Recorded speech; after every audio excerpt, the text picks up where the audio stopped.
They said, "Do you want to come and work with us?" I said, "I would love to." So you could imagine working with a group of Rhodesian, as it was, special branch officers. It was like, ooh, here we go. And we did lots of interesting stuff. Probably the most important part was they developed this, they figured out there was a need to be able to help corporate organisations respond to an instant drama.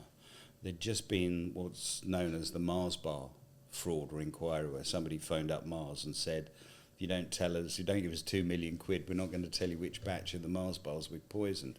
And that was a very, very big inquiry that was run by, in those days, the Serious Crime Squad out of the yard. Anyway, John Forrest Smith and his guys, they said, we ought to put something together. And the first company we dealt with was Alberto Culvis.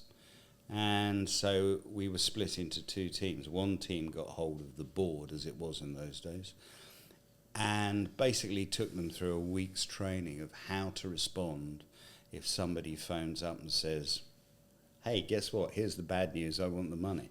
And at the same time, I had a small team, and we did all the security service. I think the first one we did was Bracknell, and did one at security survey just to improve the security of the buildings.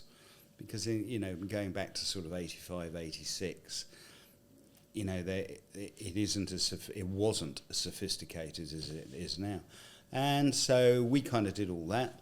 At the end of the week, the trainers said, okay, that's all good. Somewhere in the next X amount of time, one day somebody's going to receive a phone call with a Northern Irish accent, which has got nothing to do with a Northern Irish accent. He wasn't available at the time, so we used somebody else. And sure enough, one Saturday evening, the chairman's phone rang, and a voice said, there was a code number that they were given to know that it was a test. It's okay, this is a test, blah, blah, blah, blah. We want X million pounds, or we won't tell you which set of hair shampoo. I can't remember what it was exactly. And so everybody went, oh, here's the exercise, let's go. And they all got down to their headquarters. And I think it took them several hours to figure out how to turn the button to take the telephone system off night shift so that everybody could see it. Because if you remember, in those days, the receptionist would flick a button and they came in and they ran it.